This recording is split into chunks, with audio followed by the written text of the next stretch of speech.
మెసన్ Hussaini, 32 years, ఈ Gulzar house old సిటీలో ఉంటాడు, హైదరాబాద్. ఇతను పాన్ మసాలా బిజినెస్ చేసేవాడు. కొన్ని రోజుల కిందట వానికి ఎక్కువ బాగా సంపాదించాలన్నటువంటి ఒక ఆలోచనతోటి అతనికి తెలిసినటువంటి అతనితో అన్వర్ బిన్ అనేది అహ్మద్ అనే అతని దగ్గరికి వెళ్ళి, అది మన సుల్తాన్పూర్లో ఒక అతనిది ఒక 280 గజాల ఒక ప్లేస్ ఉంటే అది దాన్ని మన రెంట్కి తీసుకున్నాడు.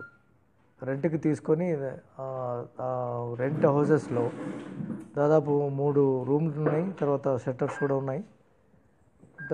చుట్టూ కాంపౌండ్ వాల్ ఉంది. దాంట్లో అగరబత్తీలు చేస్తానని చెప్పి అంతోటి అగ్రిమెంట్ చేసుకున్నాడు.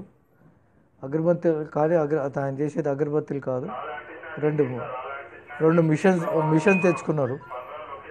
గుట్కా తయారు చేయడానికి కొన్ని మిషన్స్ సంపాదించి పెట్టుకున్నాడు. దాంతోపాటు ఏవైతే రా మెటీరియల్స్ ఏమున్నాయో అవన్నీ కూడా కలెక్ట్ చేసుకున్నాడు. తంబాకు, ఒక్కలు, పర్ఫ్యూమ్, జర్దా, మెంతాల్, సున్నం, కత్తా, రోజ్ వాటర్, గ్లీజర్, తర్వాత కిమామ్, ఈ రకంగా మొత్తం అన్ని రకరకాల అవి కలెక్ట్ చేసుకొని, తర్వాత ఏవైతే సాచర్స్ ఉన్నాయో ఈ సాచర్స్ కూడా కలెక్ట్ చేశాడు రకరకాల వాళ్ళ దగ్గర. ఇవన్నీ సాచర్స్ అవన్నీ కలెక్ట్ చేసుకొని దాదాపు ఆయన January 1st తీసుకున్నది, January 6th అట్లా స్టార్ట్ చేశాడు. ఈ లోపలనే మొత్తం దాదాపు 150 సంచులు వాళ్ళు తయారు చేసుకున్నాడు. దీని వర్త్ దాదాపు 30 to 40 lakhs వరకు ఉంటుంది బయట అమ్ముడు పోతే. వీళ్ళతో పాటు రాజస్థాన్కి సంబంధించిన ఒక 7 members వర్కర్స్ను చేసుకున్నారు. ఈచ్ మెంబర్కి 10,000 rupees లాగా మాట్లాడుకొని ఇది స్టార్ట్ చేశాడు.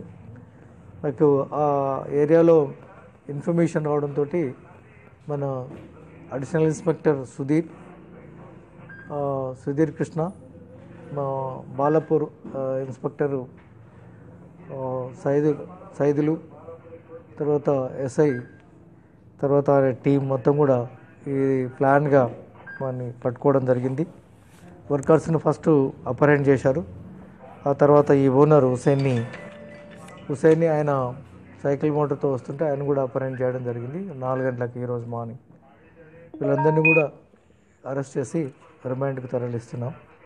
ఈ గుట్కా అనేది చాలా ప్రమాదకరమైనటువంటిది. వీటిని ప్రిపరేషన్ చేసి జనాల్లోకి తీసుకెళ్తే దీనివల్ల క్యాన్సర్ లాంటి మహమ్మారులు రావడానికి అవకాశం ఉంది. నిషేధితమైనటువంటి గుట్కాను ప్రజలకి చేస్తున్నందుకు ఇతనిపైన సీరియస్గా యాక్షన్ తీసుకొని ఆ గుట్కా ఎవరైతే చేశారో ఆయన సంబంధించినటువంటి ఈ హౌస్ను 133 CRPC కింద సీజ్ చేయమని చెప్పి మేము మన ఆర్డీఓకు తర్వాత ఎంఆర్ఓ కూడా రిప్రజెంటేషన్ ఇవ్వడం జరుగుతుంది. ఇందులో చాలా బాగా వర్క్ చేసినటువంటి టీంను మొత్తాన్ని అభినందిస్తూ వాళ్ళకి రివార్డ్ గురించి సిపి రాచకొండ సార్కి పంపడం జరుగుతుంది. సహచరులు ఎవరు లేరు, అసోసియేట్స్ ఎవరు లేరు, ఇతను ఒక్కడే దొరికింది మనం చేస్తుంటే. వేరు వ్యక్తులు